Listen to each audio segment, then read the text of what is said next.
Arguments in the top court continued today in the Tata-Mistry case. Arguing on behalf of Cyrus Mistry and the Shapoorji-Pallonji Group, senior lawyer Shyam Divan submitted that law enjoins companies to operate in a statutory framework and cited Section 149 of the Companies Act that management of a company can only be driven through the board of directors, and a fiduciary entity cannot outsource, delegate any work or operation to anyone, and the allegiance should only be towards the company. He stated that it was a long and good faith-based relationship which various groups related to both the Tata Group and the SP Group enjoyed for decades, and the relationship had developed in a statutory framework which restricted activity of public trusts.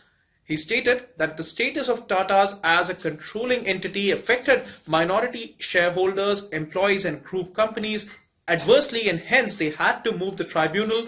He also cited detailed fact findings by NCLAT. He stated that the relief sought, like proportionate representation in the board, were completely in line with the Companies Act and batted in favor of the NCLAT order. He also stated that there was a breach of certain articles in removal of Cyrus Mistry, stating that if there is a resolution to appoint directors, termination should also be followed by a similar resolution as well.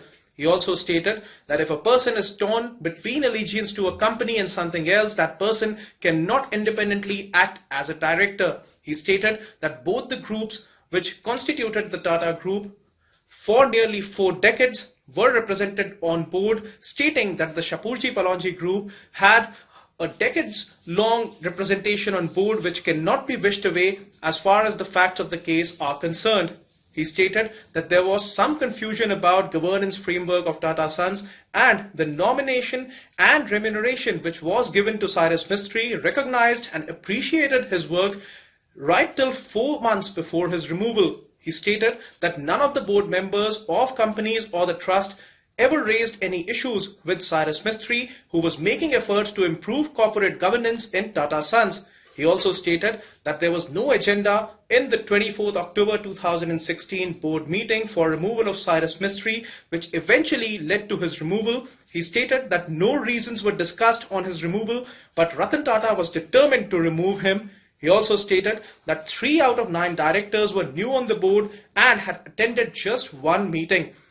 He stated that 2 directors who had voted for his removal had previously praised his performance. Shyam Divan is likely to continue his arguments on the next date of hearing, as the court wants to hear this case as early as possible and had asked all lawyers to restrict their arguments in order to save time.